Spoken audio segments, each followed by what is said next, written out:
Welcome to the Jaybefaunt channel. I'm your host, James Fauntleroy. So good to see all of you here. There is a story that has came out that I really want to discuss because it is absolutely angering and frustrating, to say the very least, about this story. And so we're going to be getting into that story right here, right now. We're talking about a student that has been expelled, who is a hero. This is out of Lansing, Michigan, and I really want to get into this and discuss this. So we're going to go into the story right now, and we shall talk about it on the other side. A Lansing parent is doing everything she can to get her son back in school after he was expelled for doing something she believes was heroic. Good evening, I'm Ann Emmerich. Savitra McClurkin says her son is being punished after disarming a classmate's gun at Dwight Rich School of the Arts. He took the gun apart and threw away the bullets, but didn't tell an adult until later. News 10's Amaya Kaznicki joins us live with what's next for this student. And McClurkin says she's been trying to get in contact with the Lansing School District for quite some time, but isn't getting any response. In search for answers, she made an appearance at tonight's meeting of the Lansing School Board, asking them face to face why her son can't return to school. What am I to do? He's 11 years old, 7th grade, never been in trouble before. A Lansing mom is pleading for her son to be reinstated in school after she says he was expelled for possession of a weapon. They kicked him out of school for the whole year. Online schools are honoring their decision, nor did they provide us a different resource or a different avenue to go. Savitra McClurkin says her son is being punished for disarming and dismantling a gun that another student brought to the Dwight Rich School of the Arts back in May, and for not speaking up about it right away. He didn't want to implicate himself in it, nor did he want to tell on the person that actually brought the firearm. So I want to stop here just for a second and really examine this. So here's a problem. In a country as violent as this, when you have school shootings that happen multiple times a year, the issue that is faced is that this student, who was only 11 years old, a baby, decided to disarm another student and throw the ammo away so that, of course, he wouldn't, so that the students' lives wouldn't be in danger. Because who knows what that student would have done if he used that gun at school. Or he could have been a young mass shooter. You don't know. And so this child saved the lives of his fellow students. And you also got to remember this. This is a Black child that disarmed another student. And so then if he's found with having a firearm, it's going to be even worse on him than it would be a white student. I know some people are not going to want to hear that. They're going to be like, oh, come on. But it's true. It's true. D.L. Hughley said it. Now, he's a liberal and he has some thoughts that I disagree with. But one thing he said, I think is true. The most dangerous place for a Black person is in white people's imagination. And so this is exactly what we're seeing today. Is that if he had threw the ammo away and still had it on him, then guess what? They would have thought that he was the one that did it. And even though he let them know, hey, another student had it and I disarmed him, then he still gets expelled. A student literally saved life. Now, if you want to be someone that goes, well, he should have told, see something, say something. Sure, you could have also went that route, right? But by the time he could see something, say something, it might have been too late. He was right there in the moment. And so this also signals that if you try to stop someone from doing something horrific, don't bother, because you're just going to get in trouble anyway. Is this how we reward kids who do the right thing? Is this what we do? Now, you could say, well, he could have got himself hurt. Yes, he very well could have. But he wasn't thinking about himself. He was thinking about his classmates. An 11-year-old in 7th grade, mind you, at a performing arts school. Let's continue on this. Because he knows firearms aren't supposed to be in school. He was able to disarm and disassemble the gun because of his hunting background. McClurkin says in the moment, her son was scared and thought he was helping the other students around him. It's devastating because he's a bright kid, and all he wants to do is be a kid. And as a parent, I feel like I may be more devastated than him. At Thursday night's board meeting, the Lansing School District declined to comment on the issue, even after McClurkin took the stand during public comment. They are setting my child up for failure. They're setting him up to be a statistic. And I've been doing everything in my will and my power to keep him from that. Here's another part that also needs to be spoken about, because a lot of people are not saying this part as well, is that now that he's been expelled, that's going to be on his record permanently, which means colleges will see that on his application and they will give that consideration. That is a mark against him. On top of that, this is not just a racial issue. This is also a working class issue. So you have a working class family, and this kid is literally going to a performing arts school. And he's very bright. He's 11 years old in the 7th grade. Unless his birthday was kind of late, then that means he skipped a grade. Meaning he's very bright. And so he's in the 7th grade at 11, because typically 11-year-olds are in the 6th grade.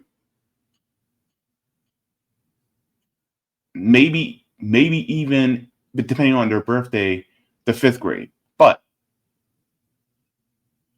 the issue is now they're setting him up to have a harder time with a lower quality of life, which shouldn't exist in this country, period. Because if you're a worker, you shouldn't have to experience that. Hell, nobody should have to, no matter what their economic circumstances. But given the system that we live in, you're setting him up for even further failure. And now this is going to be a lesson to him of, well, screw the rest of the people around me, because I'll just wind up getting in trouble anyway. So I might as well just mind my own business. I see that gun, I'm leaving school. Everybody has to survive on themselves, on their own. You know what I mean? It's wild. 180 days, they may or may not reinstate him. So then what? Right now, McClurkin says her son has been doing online school, but it's not an accredited program. It's meant to help him stay on track while he's at home. Ann, back to you. All right, Amaya, thank you. To prevent something like this from happening again, the district installed metal detectors and uses handheld wands on all students as they enter Dwight Rich. Here's a time. But here's the crazy part. Of course, they're doing metal detectors and hand wands, right? But if things had turned a different way, they will also be having to bring in crisis counselors. But they don't have to now, because this child decided to be a hero. And at that moment, he stopped potentially other students from becoming hurt, or even teachers. Like, if I was a teacher in that school, would I be grateful for that kid? Yeah. Like, even if you disagree with what he did, expulsion? We're going that far? Like, you couldn't minimize it because, okay, yeah, he potentially saved lives, so we're just going to give him a detention. Or, hell, maybe in school suspension just for that. But expulsion?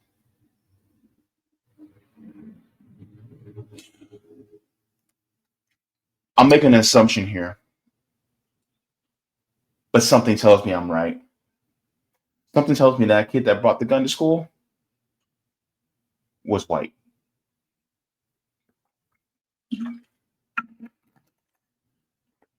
How many times have we seen school shooters? What did the demographic of them typically fit? White and male. He's in Lansing, Michigan. It's not Flint. It's not Detroit. Lansing. The same town where they have the fictional family of the Connors and Roseanne. That is Lansing, Michigan. So ultimately, when it comes to what's going on with this child, even if you think he should have just stopped, went to his teacher or an administrator and said something to them in order to stop it, guess what? First of all, I'm going to tell you exactly what happened. Now, I'm no teacher. I'm not an administrator. Never happened. But the first thing that would have happened was the police would have been called. The police would have been called. They would have showed up to the school, maybe even a SWAT team, thinking that they have a potential mass shooter. The school would have went on lockdown. They would have got the student. This wouldn't have been a calm ordeal.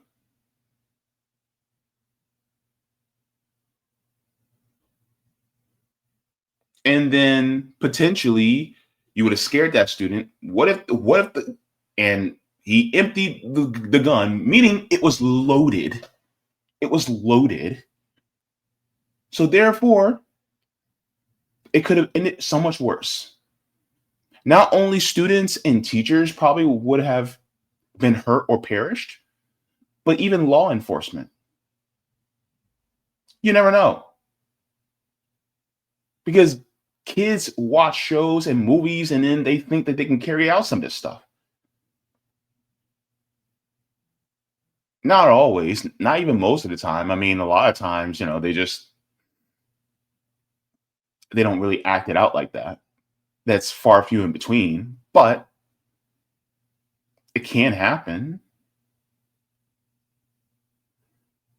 And who knows what this kid has going on at home. And so you have another kid that took it away from him. And maybe this 11-year-old was friends with that kid. And he didn't want him to get in trouble. He didn't want him to get expelled. And he knew it was very bad.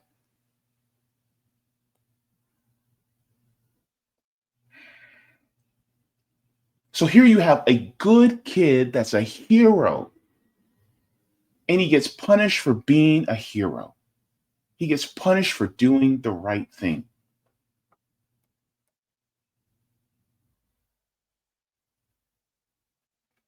I want to go into this just for a second, just to take a look at this as well. It says, why an 11-year-old Black Michigan boy potentially prevented a school shooting and got expelled, not suspended, expelled. Says Sakir Everett, responded to a dangerous situation with courage, but instead of being celebrated, some say he's being treated like a criminal. So here we go. So because he didn't tell the staff immediately, he's getting expelled. So it says a GoFundMe was created for the family after Sakir's mother had taken on the enormous challenge of educating him at home.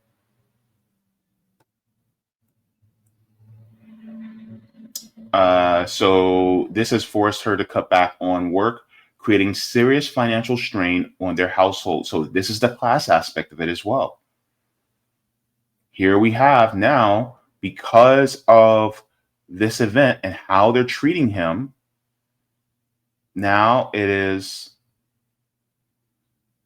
doing this, and it's going to be affecting the home life because he still needs his education. And so the mother's still trying to make sure he stays up to, current on the education that he's supposed to be receiving at this stage in life. And says so far the fundraiser, which praised his instinct to not run away, has raised nearly $12,000 of its $18,000 goal. Sakir is now enrolled in a non-accredited online program only because accredited platforms are honoring the school district decision, so they refuse to enroll him. It is unclear what happened to the student who actually brought the loaded gun into school in the first place. Here's my question, though. If you have a student that's expelled from the physical school and now he's doing online school, here's my question. Why are you not allowing him to do school online so that he can finish and get his education? Why are you preventing that? What danger is he to anyone if he's doing his school online? What danger is he? So now you're stopping his education. You're stopping the potential of him being able to get a decent job, a decent education, being able to build, maybe possibly generational wealth, with being able to afford to buy a home. We're talking about Gen Alpha here. This is Gen Alpha being subject to the same things that many of us millennials, Gen Z, Gen X have been put through.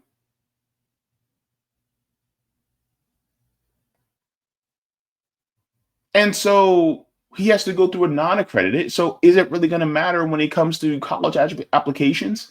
Is it going to matter when it comes to credits? Is it going to matter with any of this? And I'll show you guys the GoFundMe in a second.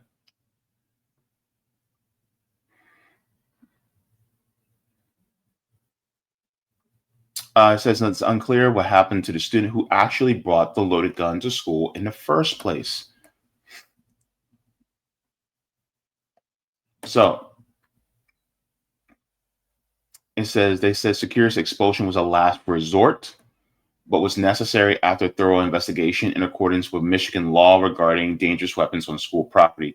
They added that expulsion is never a decision the district takes lightly. However, Michigan law provides very clear distinction in cases involving dangerous weapons. The investigation, which includes statements and video evidence, left no ambiguity and required the outcome. The school district said that they have a legal and moral responsibility to ensure the safety of all students and staff. While this decision is difficult, our priority remains creating and maintaining a secure environment while learning can take place without fear. But here's the crazy part. Sakir, he also helped ensure the safety of all students and staff himself. That's the crazy part. He basically was doing what the school district says that their duty is to do. You had an 11-year-old that literally did it. And you can't make an exception for him for taking down basically a potential mass shooter. And then the kid who had the gun, who brought the gun to school, we don't hear about what's going on with him. And I say him because 9 times out of 10, it is a male.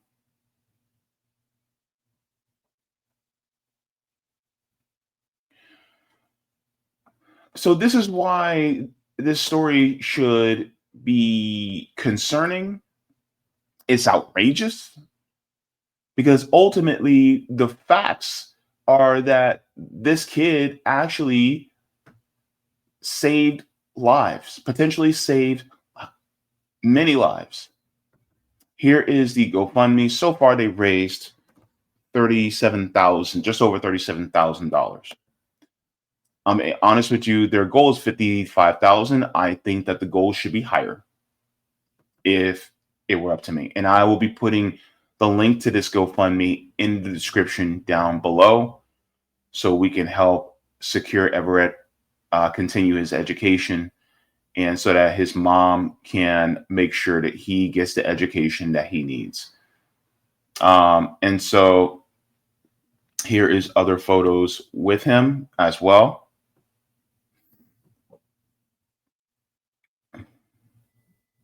So you have that. And then let's go to the next one. So there's him playing baseball. So this is absolutely necessary for us to highlight, because a lot of times we talk about school shootings, we talk about mass shootings in this country, and it's always a sad and depressing and jarring ending. But this time we're ending with everybody being alive and thriving still, except for the hero. And